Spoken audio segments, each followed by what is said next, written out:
আসসালামু আলাইকুম। ষষ্ঠ শ্রেণীর প্রিয় শিক্ষার্থীরা কেমন আছো সবাই? আশা করি অনেক ভালো আছো। তোমাদের বার্ষিক পরীক্ষা 2025-এর ইংলিশ ফার্স্ট পেপারে একটি প্রশ্ন দেখাচ্ছি। শুধু প্রশ্ন নয়, এই যে প্রশ্নটি দিচ্ছি এই প্রশ্নের উত্তর সহ দিচ্ছি, ঠিক আছে? এই প্রশ্ন দেখে তোমাদের কমন পড়বে স্কুলগুলোতে, ঠিক আছে? আচ্ছা, একই সাথে প্রশ্ন এবং উত্তরগুলো সহ পাচ্ছ। তো শুরুতে দেখো, তোমাদের হচ্ছে 100 মার্কের পরীক্ষা ইংলিশ ফার্স্ট পেপারের বা প্রথম পত্রে। তো শুরুতে তোমাদের একটা থাকবে, তোমাদের একটি সিন থাকবে বা প্যাসেজ থাকবে।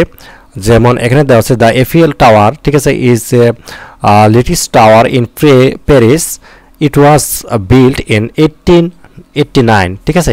এই বিষয়ে তোমরা প্যাসেজটা নিশ্চয়ই পড়েছো। এই বিষয়ে তোমাদের একটা প্যাসেজ দেওয়া আছে বা হচ্ছে দেওয়া আছে। তো এটা আলোকে তোমাকে হচ্ছে বেশ কিছু প্রশ্ন করা হয়েছে। আমরা যদি এখান থেকে একটু দেখি তোমাদের বোঝানোর, সেটা হচ্ছে যে তোমাদের কী করতে বলা হয়েছে এখানে। 1 নম্বরে কিছু 7টা প্রশ্ন তোমাদেরকে চয়েস করতে হবে, যেটাকে আমরা এমসিকিউ বলে থাকি। তো এখানে 7টা দিতে বলে 7 নাম্বার। তো এখানে 1 নম্বরে বলছে the Eiffel tower is located in দেশ। তো এখানে কোনটা বসবে? লন্ডন, নিউ ইয়র্ক, প্যারিস না সিডনি? ঠিক আছে, যদি আমরা আনসারটা দেখি, এই যে এখানে রয়েছে, তো প্যারিস হবে। আর 2 নম্বরটা কী হবে? The most visited paid monument in the world. আর 3 নম্বরটা দিবা বিল্ডিং। আর 4 নম্বরটা দিবা কি? Over 300 steps. আর 5 নম্বরটা দিবা 5-এর বি আর কি, দ্য কনস্ট্রাকশন, ঠিক আছে, ইন প্যারিস। আর 6 নম্বরটা দিবা to reach inter of use something. আর 7 নম্বরটা দিবা রিপ্রেজেন্ট, ঠিক আছে? তো উত্তরগুলো এগুলো দেখে নাও। এখান থেকে তোমাদের হচ্ছে এইগুলো আনসার করতে হবে, প্যারিস, ঠিক আছে? তো এখানে বাকিগুলো দেওয়া রয়েছে, নিশ্চয়ই দেখতে পাচ্ছ। আমি আর বললাম না, বাকিগুলো এখানে সবগুলো দেওয়া রয়েছে। আচ্ছা, এরপরে দেখো, এরপরে তোমাদের যেটি রয়েছে, আমরা যদি এখান থেকে দেখি, 2 নঙ্গে তোমাদের এখানে কি করতে বলা হয়েছে? Give answer to the following question. এখানে তোমাদের বেশ কিছু প্রশ্ন করা হয়েছে। তো এখানে দেখো বেশ কিছু প্রশ্ন করা হয়েছে। What type of structure in the Eiffel tower, ঠিক আছে? এই স্ট্রাকচারগুলো এফিএল টাওয়ার সেটা কি? তো এখানে তুমি আনসারটা করবা হচ্ছে এখান থেকে, the Eiffel tower is a little tower. B নাম্বারটা দিবা it symbolizes the cultural icon of France, ঠিক আছে? অর্থাৎ এখানে প্রশ্নগুলো রয়েছে এখানে। সি নাম্বারটা দিবা হুইন ওয়াজ ইজ বিল্ড, ঠিক আছে? তো অ্যান্সারটা কি দিবা? It was built in 1889। আর ডি নাম্বারটা ইট ওয়াজ 322 মিটার্স, ঠিক আছে, tall about some height and 81 storey building. এই নাম্বারটা দিবা there are 3 levels in the tower, ঠিক আছে? তো আমাদের হচ্ছে 2 নং শেষ। এরপর হচ্ছে একটা প্যাসেজ দেওয়া আছে, দেখতে পাচ্ছ। A large number of Bangladesh go abroad for work, there are always high অর্থাৎ demand for workers in countries like the UAE, Oman, Saudi Arab. এই বিষয়ে এটার আলোকে তোমাকে 3 নং প্রশ্ন উত্তর দিতে বলা হয়েছে। সেটা হচ্ছে এই যে গ্যাপগুলো রয়েছে 3 নঙে দেখতে পাচ্ছ, এই গ্যাপগুলো পূরণ করতে বলা হয়েছে, ঠিক আছে? তো 3 নঙ্গে গ্যাপগুলো আমি আনসারগুলো দিয়ে দিচ্ছি, তুমি হচ্ছে এই গ্যাপগুলোর মধ্যে বসিয়ে দিবে। তো এখানে দেখো 3 নং আনসারটা, এ নাম্বারটা দিবা উড, বি নাম্বার দিবা লাঞ্চ, আচ্ছা এটা ল্যাঙ্গুয়েজ হবে। আবার সি নাম্বারটা দিবা কমিউনিকেশন, ডি নাম্বার দিবা ফ্যামিলিজ, এবং এ নাম্বারটা দিবা ইকোনমি, ঠিক আছে?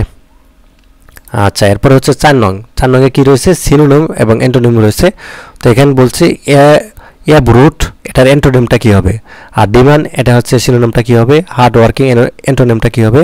এবং ডেভেলপ সিনোনিমটা লেখো। এবং হচ্ছে এই নাম্বারটা অর্থাৎ সিকিউর, এটার অ্যান্টোনিমটা কী হবে, ঠিক আছে? তো 4 নং আনসারটা তোমাদেরকে এখানে দিয়ে দিচ্ছি।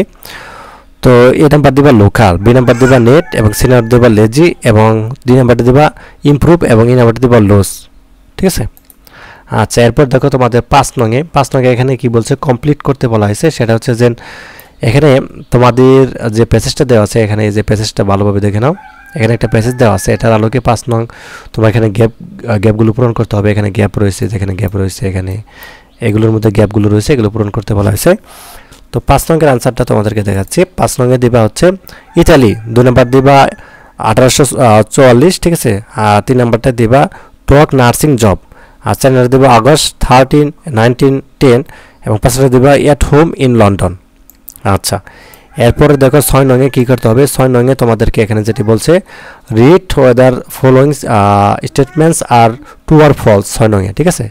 এখানে বলছে যে ওই যে একটু আগে প্যাসেজটা বলা ওইটার ট্রু ফলস দিতে বলা হয়েছে। দেন ফ্লোরেন্স, ঠিক আছে, এবং nightingale was Burne in the 18th century, তো এটা ট্রু না ফলস? এটা হবে তোমাদের অবশ্যই কি হবে, ফলস, ঠিক আছে। কারণ অ্যান্সারটা কি হবে যে 1822, ঠিক আছে।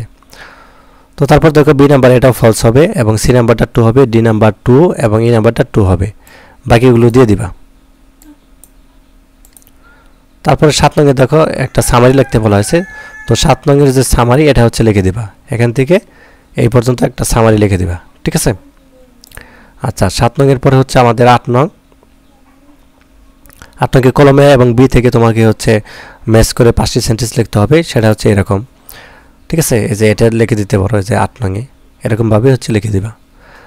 আর 9 নং হচ্ছে রিয়ারেঞ্জ, সেটা হচ্ছে ডি নাম্বারটা আগে হবে, সি নাম্বার এফ, এ, এইচ, বি এবং ই, জি, ঠিক আছে। এগুলো আগে হবে। আর 10 নম্বর হচ্ছে আনসারটা এখানে দেওয়া আছে, এগুলো খাতার মধ্যে লিখে নাও, ঠিক আছে। 9 নাম্বারটা খুবই সহজ, সেটা হচ্ছে একটা রিয়ারেঞ্জ, এখানে দেখতে পাচ্ছ রিয়ারেঞ্জ, সেটা হচ্ছে 9 নম্বর। আমরা যদি এখান থেকে দেখি, আচ্ছা 8 নং, এটা হচ্ছে আমাদের 8 নং, তারপরে হচ্ছে 9 নংই হচ্ছে আমাদের রিয়ারেঞ্জ, তাই না? এই যে রিয়ারেঞ্জ 9 নং হচ্ছে আমাদের রিয়ারেঞ্জ 8টা। তো এখানে কোনটা আগে হবে, কোনটা আগে হবে সেটা হচ্ছে আমাদের এখানে যদি দেখি, সেটা হচ্ছে 9 নং এর ডি নাম্বারটা আগে হবে। ডি নাম্বার কোনটা, এই যেটা, doctor Alfred Nobel was born in 21 October 1833 at Stockholm, Sweden, ঠিক আছে। এটা আগে দিবা। তারপরে দিতে পারো হচ্ছে সি আগে দিবা, 3 এর হচ্ছে এফ নাম্বার আগে হবে, তারপরে হচ্ছে এ, এইচ, বি, ই, জি, ঠিক আছে। আচ্ছা মোটামুটি এই ছিল। ধন্যবাদ সবাইকে, আল্লাহ হাফেজ।